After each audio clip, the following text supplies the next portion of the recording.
Okay, again, thank you everyone for joining us this evening. My name is Ann McCarrigan. I'm a member of the League of Women Voters of Alameda. We will be holding the BART Board Director District 7 candidate forum this evening.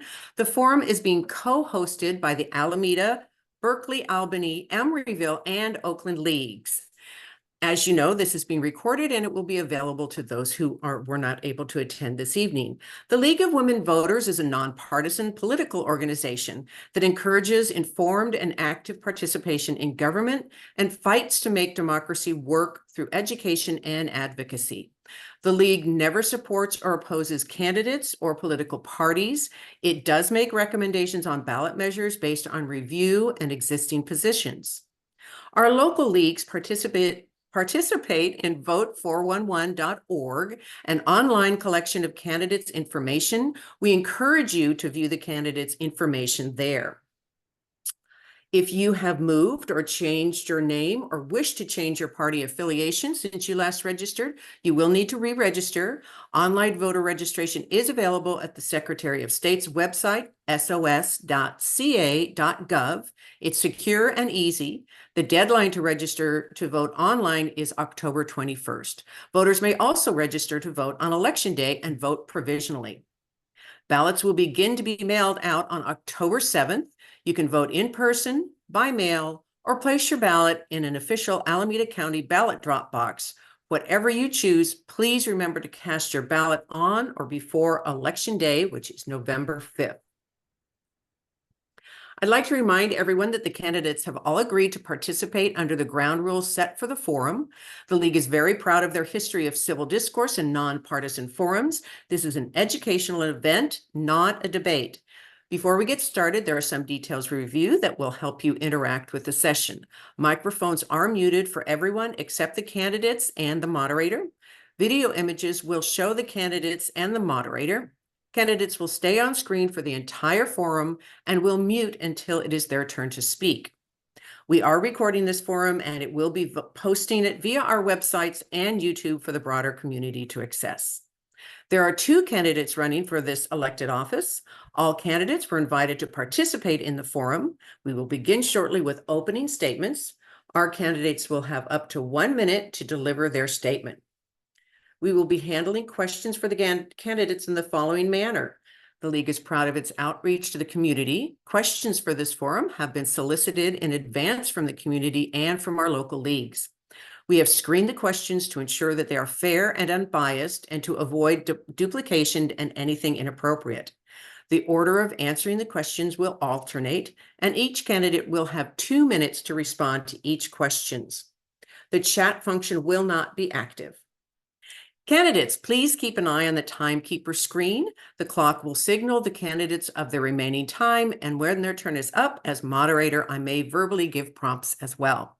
Remember that if you go over time, I will remind you, if you violate the ground rules, you can be muted, prevented from answering future questions, or removed from the forum.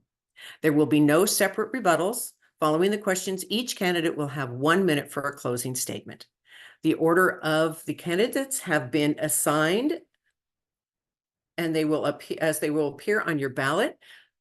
So, Keisha, are we ready to go? You can maybe give me a thumbs up. Oh, thumbs down. We're almost ready to go. Sorry about this. We're still trying to get candidate Dana Lang logged in. She's contacted me, so I'm sending her her panelist link. Just stand by and we'll be ready soon. Thank you for your patience on this. The candidates, do have a lot to go through, and sometimes we all just have technological fun. So we will get started. And when we do, Victor, we're going to be starting with you for your opening statement. Thank you for your patience as well. I know you all have a lot going on. So I will just be quiet now for a while, and I'm sure in just a moment we'll see. Oh, looks like our other candidate is coming in shortly. Hi, Dana. Thank Hi. you so much. I'm glad you were able to get in. We've gone through everything, and our attendees are ready to hear from folks. So as we said, we're going to start first with the opening statements, and that begins with Victor. So Victor, if you can. How many minutes or how many 1 seconds? minute. 1 minute. And there's a clock that you will see when it's going through. Questions, you will have up to 2 minutes. If I can just interject really quickly, does Sure, anybody please. need to see what our clock is going to look like? It's basically, if you see my screen, it's just going to be like a background timer, and it'll time you for 1 minute, and it kind of counts down. As soon as you get near the end, the screen will go red. So if you guys are ready. Okay, Dana, if you want to mute yourself in the meantime. All right, Victor, take it away. Okay. Good evening, everyone. My name is Victor Flores. I'm running for BART District 7, and I'm the proud son of 2 immigrant workers who came here for a better life, who to this day continue to work 2 or 3 jobs at any given time, not because they want to, but because they need to. And in spite of all of their efforts, I did everything in my power as a young man growing up in East Oakland to get into trouble, which resulted in myself being arrested, charged as an adult, and incarcerated for 8 years. But when I got out in 2017, I went back to community college. I committed myself to public service. I got a job in city council where I worked for 2 council members on public works projects. And it was there that I learned about redlining, urban renewal, and environmental racism. And it's because of that work that I committed myself to working on public infrastructure at Greenbelt Alliance and greenlining. And now I'm running for BART because BART is too important to fail. And we need to push it, not just from the back up, pull it back from the fiscal cliff, but push it to the next level. Thank you. Thank you, Victor. Dana, if you'd like to unmute, we'd love to hear from you now. Good evening. My name is Dana Lang, and I'm also running for BART Board District 7. I've been in the Bay. I was raised in the Bay Area, specifically in low-income community of East Palo Alto, and I knew then that I wanted to always do something to help my community. So I studied hard, went to Wellesley College and got my BA in economics, then got my MBA in from Haas School of Business. And I was ready. I was good at writing. I was good at budgets, and I ended up becoming a transportation grants professional. During this time, working for MTC, for SFMTA Muni, SFMTA for the San Francisco airport. I've brought hundreds of millions of dollars to the Bay Area, and it always made me feel good to bring that money, as well as to get do certification of DBEs and others, so that we could bring so that we could uplift others in the community to get the resources. And so I could hit the ground running. Thank you, Dana. Sorry, we just have the 1 minute, so we want to keep to everybody. We appreciate you'll get a chance again at the end to continue. We have 6 different questions. I will be reading off the general area of the question as well as the question itself. And then Dana, we will begin with you this time, and you will have 2 minutes to respond. So the first question is related to motivation and expertise. What expertise do you bring to the role of BART director, and what are your top priorities if elected? And the expertise is, I knew I wanted to do something, so I got an MBA. I wanted the hands-on experience with finance and bringing funds. So that's my expertise. I really was excited when I got to work for the Oakland mayor's office under Mayor Elihu Harris and then under Jerry Brown, and begin to bring some grant funding to the city. Then I went to MTC, and they had the opportunity to bring hundreds of millions, and also to advise all 25 transit agencies in the Bay Area of how to get their funding, whether state, federal, and different types. So that's my experience, but it's my heart, it's my soul, it's what I do. I resolve problems, and I've done it behind the scenes. I'd like to do it by helping BART to weather the storm, and because it's so important that we keep BART on track. There will be many there will be many instances. We've got that short-term window of about 2 years before we can even get to a tax solution. But we've got to do something in the meantime to stabilize BART so that we don't lose jobs. My outlook has always been, I'm not going to fight over where to make cuts. Some cuts of efficiency will be made, efficiency and not losing people. But I'm going to fight to bring additional resources because no one wants to see BART fail. There are too many people are depending on BART. It would be a downward spiral, a death spiral, as they say, to let BART fail. All righty. Okay. Thank you so much. Victor, would you like me to read the question again? No, it's okay. Okay, great. Thank you. All right. Waiting for the timer. It'll start as soon as you start. Well, okay. Let me begin with motivation. What motivated me to run for BART was my current role. Last year, I spent the majority of my time working on general plans, housing elements, and climate action plans all across the East Bay from Alameda to Contra Costa. And what I saw was cities saying two different things. In their climate action plan, they were saying they wanted to reduce greenhouse gas emissions, make their cities greener, prioritize transportation. But then in their general plan, in their land use plans, they were not prioritizing those connection points to their transit hubs. They were not prioritizing the type of land use and development patterns that would make transportation work for everybody, that would make it more affordable for people to live here. And when I saw that our BART director, Latifah Simon, decided to run, one, I knew she was going to win and be our next Congress member. But two, I knew that we needed to have a strong advocate on the BART board who can see the holistic impact of BART, not only as a transit agency, but also as an agency with 250 acres of land that actually produces more housing than a lot of the cities in the Bay Area. So I want to use my expertise as not only a staffer for 2 city council members, as a departmental staff in enterprise departments like the SFPUC, or an equity think tanks like Greenlining and land use organizations like Green Belt. But my experience on campaigns to make sure that we can pull together all the stakeholders across the region to get a regional funding measure. I believe that BART needs to be safe, clean, and reliable. We need to activate our stations and bring in arts and culture as infrastructure so that we can have commercial activity to bring in additional sources of revenue.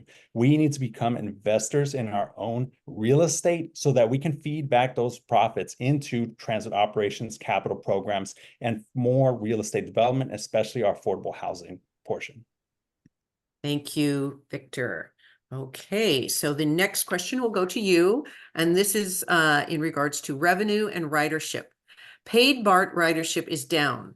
If a proposed 2026 regional transit funding measure doesn't happen, what other revenue strategies would you recommend?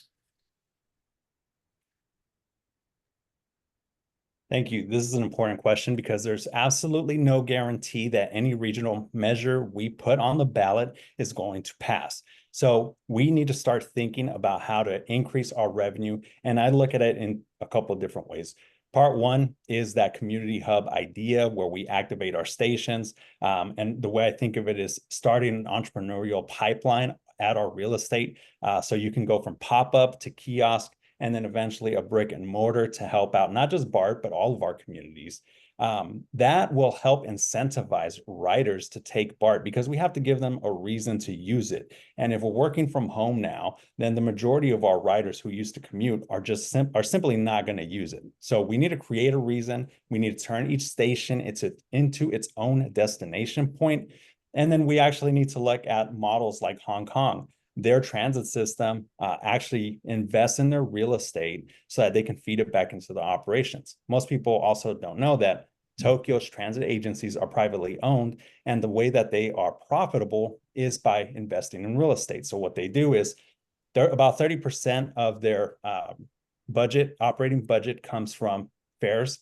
A third comes from their sales and leases at their indoor markets, and a third or so comes from their real estate. So we could do that here. We have hundreds of acres of property. We have projects in the pipeline. So there is a demand for it, but we need to do a better job of capitalizing on that and making sure that we give even more people a reason to ride. Because right now, if you even are thinking about going to BART, what most people tell me is they're thinking, how quickly can I get in and out of there? And that in and of itself is a policy failure that we need to rectify. Thank you.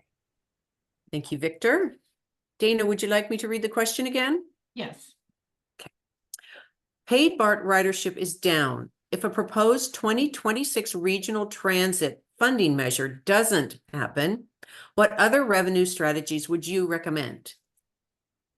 I would definitely recommend something, the retail, but it would be starting with retail that is like kiosks, food trucks, and because since BART has not done this in the past, and this is something that Director Rayburn had talked about retail a couple of months ago, and getting BART into that mode of thinking. It would take a long time to an arc of before it could become like the airport. The airport has done SFO, where I worked previously. My previous position with the city of San Francisco does a great job. So starting from scratch and going to these are opportunities that we can get into. And as that grows, it creates more life at BART. It makes BART stations more of a destination, so that we need that vibrancy and also the transit-oriented development. As that comes, people who live near BART are much more likely to ride BART. And so BART ridership is down 60%. If we could get it up every few points, you're getting fare box return. And then there are other opportunities such as licensing and using space at the BART station, not at the airport, that you can bring in funds. So because BART is not that at this point, I recommend going slow, because that requires an operation as such as the airport requires millions of dollars, but we could do it without a lot of funding by getting those kiosks, starting there, and then as we begin to build and getting ridership back. Okay, thank you. All right, Dana, we'll begin with you for this next question. Fare evasion and safety. Next generation fare gates will be installed at all stations by 2025. Do you believe additional measures are needed to address fare evasion and rider safety? And if so, please explain. Well, I understand that the fare gates, even as they're installed, have some issues. There are places where people are getting through. I'm on the BART Police Oversight Board, the BPCRB, and we're talking to Chief Kevin Franklin about making sure that as the fare gates go in, that they're also monitored, so that if there are weak points, we can make sure that there are, $90 million of investment, that this is successful. I'm also, when I was with SFMTA, I've got a lot of equipment through grant funding for lighting. That's something, lighting, safe routes to BART. There were safe routes to school funding. We need to get, making sure that around the BART stations are very safe, with the lighting, with the fencing, with the egress, and so that would, with cameras that are monitored. So making sure that all of the safety devices, and I would even say that in parking lots that experience a car, where cars are stolen, that the license plate readers, especially things that don't require a lot of extra human intervention, so that we know sometimes when it's monitored and enforcement can be selective. And that's what we talk about at the BPCRB, that, who was arrested as a result of the fare gate, of jumping the gates. So we need to make sure that as much as possible that it's fair to all riders. Okay, thank you. Victor, would you like me to read the question again? No, it's okay. Great. Let me just start by saying that anytime a rider or anyone at a BART property feels unsafe, that's a failure. And we have a lot of work to do. One of the most common concerns that I hear from everyone that I talk to is safety. And you can think about safety in a couple of different ways. One part is fare evasion. A lot of folks see people evading fares and they worry that they can do something else. You look at the statistics, and most of the people that go on to commit serious or violent crimes on BART tend to be fare evaders. That doesn't make everybody else. All fare evaders aren't necessarily criminals, but the ones who are committing those acts tend to be fare evaders. So how do we prevent that? Well, one part is by activating our stations. That part helps create that social pressure. It incentivizes and provides the resources to clean our stations. But we also have to think about those frontline workers, like our community ambassadors. The ambassadors program started about 2 years ago, and we've only had 10 full-time employees budgeted during that whole time for 50 stations. That is not enough people to cover and keep everyone safe.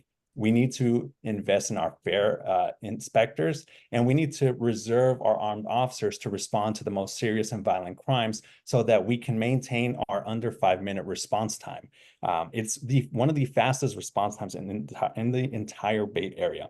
So we also need to expand Clipper Start so that youth and other folks, low-income folks, can also have access to transit system without necessarily having to resort to fare evasion if that is the reason why they're doing it. The second part is bike and pedestrian safety. We need to make sure that we're working with our city and county partners to improve pedestrian and bicycle safety so that they aren't being hit or run over by cars as they're making their way. We need to make sure we improve those streets so that they're also clean and enjoyable to walk on. Thank you. Thank you. All right, Victor, now with you, our next question is on transit accessibility. How would you ensure BART remains accessible and affordable for all riders?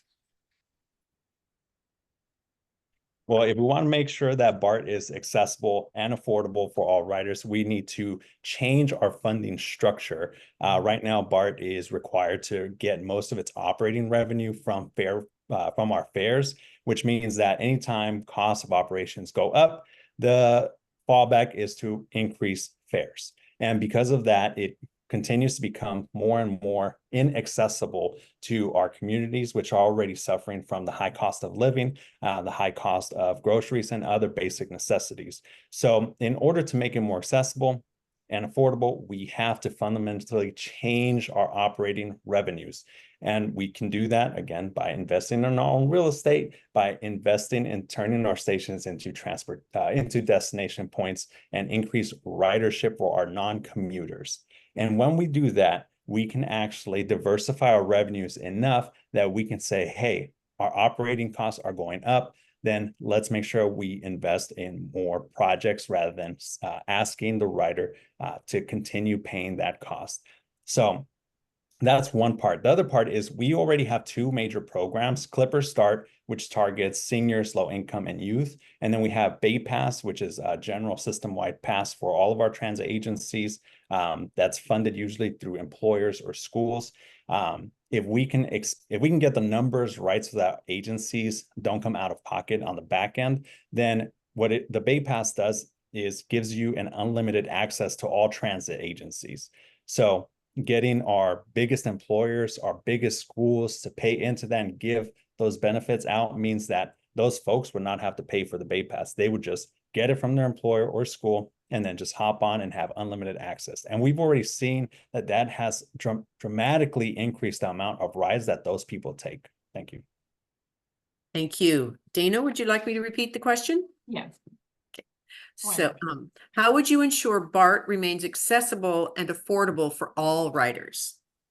Okay, we need to definitely prioritize those who are eligible for the programs that promote seniors and student riders, the Bay Pass and others. We will definitely need, for the next 2 years, we will need a solution, an interim solution. But for the long term, we need to make sure that after we get and I'm going to assume that there will be the tax solution of some sort. And we need to make that tax solution, whether it's partial income tax or, well, no, it can't do income, sales tax or parcel tax, that solution is as fair as possible. So once we, but my understanding is that BART has to have some tax eventually. That will be part of the funding stream, and we need to have a formula, an overall holistic formula that is fair, so that we put fairness to low-income people and people who are that we make it affordable. And so whatever that formula is, we need to make sure that that it works for those that are most vulnerable. But I'm going to be big on the formula. I worked at the Metropolitan Transportation Commission. I have been an analyst. I'm looking at the formulas, and I want to make sure my priority will be on fairness and equity. Great. Okay. Thank you. So the next question is operational challenges and solutions. What do you see as the biggest challenges BART faces over the next decade, and how should they be addressed? So Dana, we'll start with you. Well, now that BART is 50 years old, it has replaced its fleet, but it has to make sure that all of the operating systems that drive that fleet are as safe and secure, and are up to date to drive that. So that will be a challenge. And also the getting to San Jose, making that bridge, because that once we get that the going around the bay, the Link 21 concept of making sure that systems link up, then that will bring people into the mix who haven't been there.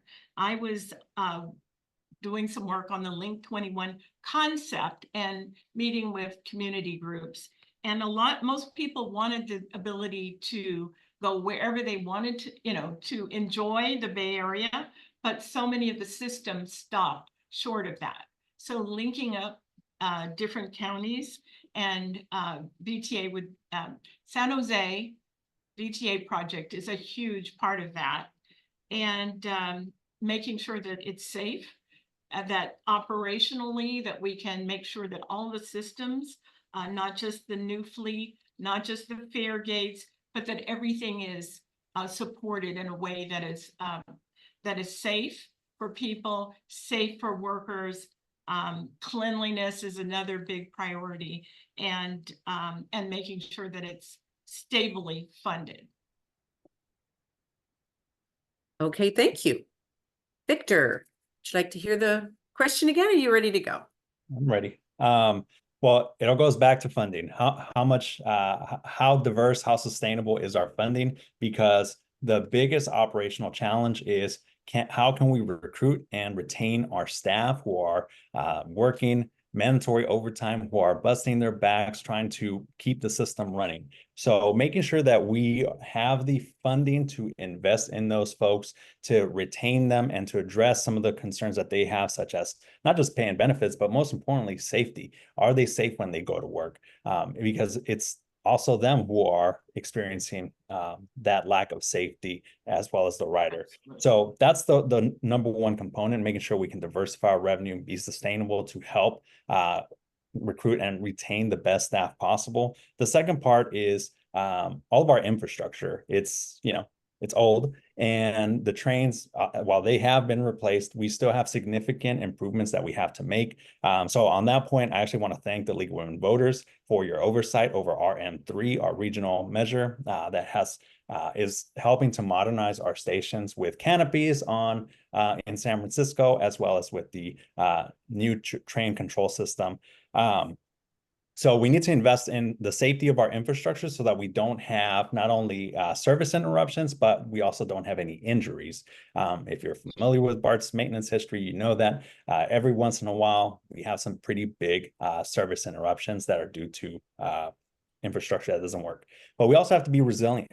BART has invested in seismic resilience. We also need to think about the heat impacts on our tracks, which also impact service, but also rain. A lot of people don't know when it starts to rain, we get a lot of service interruptions, and we can do a way better job at that. The most important part, though, is making sure that we are a good partner with our other transit agencies so that we have a seamless transit network. So thanks. Okay, well, interestingly enough, the next question is on regional collaboration. So Victor, we'll begin with you. How would you collaborate with other transit agencies and local governments to address regional transportation issues? Yeah, this is really important. And I think this is an area where I bring a lot of value to the table because I have regional relationships across the San Francisco Bay Area, as well as Sacramento, and with some of our congressional members. Not everyone is going to see eye to eye. Everyone has different needs, but what we can all agree on is that we have significant portions of our communities that depend on transit. And we need to do everything we can to serve those and to raise the bar so that transit is accessible and enjoyable to everybody else. Because when we do that, and when we make it so that everybody or our most vulnerable can ride it, we make it work for everyone. So on that part, I think that we need the first discussion that we're going to have after this election is what is that regional funding measure going to look like? But on top of that, we also have to have parallel tracks to work on the seamless integration of our transit systems. And part of that means we have to be able to listen. We need to be able to have hard conversations, and we need to find a way to move the ball forward. So I've done that with a lot of difficult conversations, both in Alameda and Contra Costa County on different campaigns. I've been able to facilitate many collaboratives and keep them from imploding and also keep them working. So I believe that I can bring folks to the table that we can get MTC, ABAG, and our legislators all on board. And I look forward to having those discussions and bringing community members and their concerns with me as well. Thank you. Right. Dana, would you like to have the question again? Yeah, why not? Of course. So how would you collaborate with other transit agencies and local governments to address regional transportation issues? I started my journey in transportation with the Metropolitan Transportation Commission. I advised all 27 transit agencies on getting their funding. I work with the federal government and with state funding too. And I found that a lot of the agencies, they had everything, they siloed. And so people are looking for all their decisions were made in a silo, separate systems. Now the voters are looking for collaboration and ways of saving funding. And so I really look forward to working with the transit agencies. BART is the trunk, and AC Transit and others are the agencies that receive BART riders. So there are ways that we can all collaborate, like with scheduling, with making sure that people understand the system, so that instead of making a decision in only with that agency, that they know where they're going so that they can receive their riders on a compatible track. Instead of in San Francisco, the Caltrain stopped a mile short of the transit, the other transit agencies, the transit village, the transit center. So I want to make sure that people know where they're going. Voters need to know that, and it saves a lot of funding. And also federal funders and state funders love it when people collaborate and take, they don't have to figure out, how do I fund them both, because they're compatible. Okay, thank you. All right, well, that concludes the question portion of tonight's forum. So at this point in time, we'd like to ask each of you to give a closing statement. And so Dana, we will be beginning with you this time. Okay, I have served in transportation funding and transportation security for the past 24 years. I've resolved a lot of issues on behalf of transportation agencies. I've been behind the scenes. I want to be that person that it continues the relationship with the Metropolitan Transportation Commission, who helps to bring together the transit agencies so that we can get a solution that we can all live with. I can hit the ground running because of my experience and with funding and security and the issues that people have with the things that I've worked out, or the ways that I have worked with BART already on the police review board, the police oversight. So I'm looking forward to being that person who helps the Bay Area's transit agencies to be the best that they can. Thank you. Thank you. And Victor.